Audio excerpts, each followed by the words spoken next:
Many of the RealTracks available for Band-in-a-Box include direct input, commonly referred to as DI, recordings. DI recordings for guitar, bass, and pedal steel use the direct signal from the instrument before it enters an amp or other effects. This allows you to add your own effects or amp them the way you like.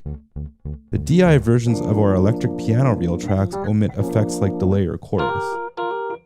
But how can you take advantage of these stripped down versions of your favorite RealTracks? This tutorial will show you how. First, let's choose which RealTracks need the direct input option enabled.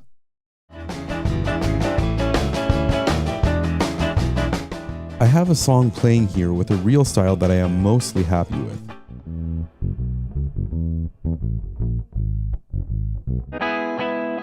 The current guitar and bass tones sound great, but I'm looking for something a little different.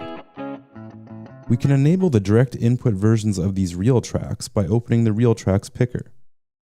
I will select the bass track in the top left corner, then put a check mark in the direct input box. Then I'll switch to the guitar track and do the same thing. Now let's close this window and regenerate the song.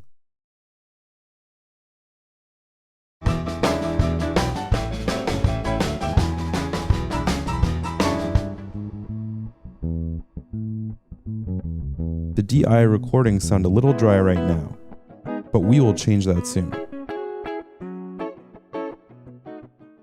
The next step is to export the audio to your favorite DAW. In this case, we'll use GarageBand.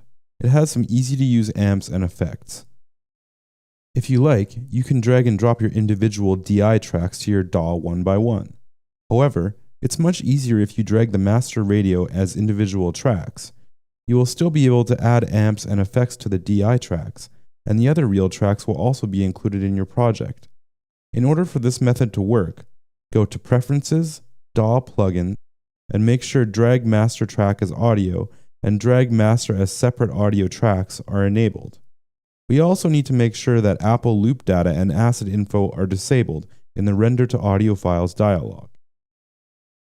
Now we can simply switch to DAW Plugin mode, drag the master radio to the drop station, wait for it to turn green, and drag directly into your DAW.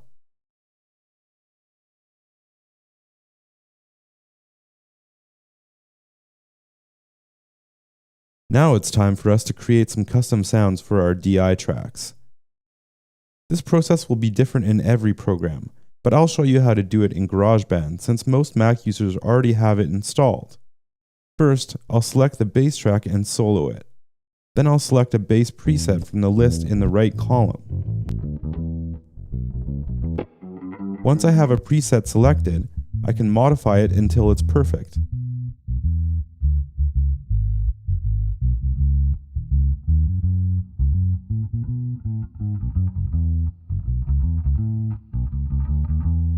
Now let's do the same thing with the electric guitar DI track.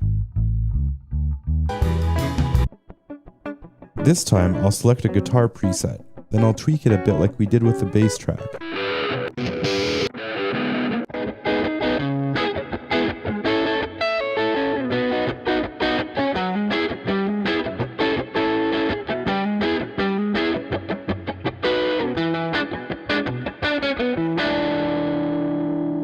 And you're all done. Your Band-in-a-Box song now has custom sounds based on DI recordings of RealTracks.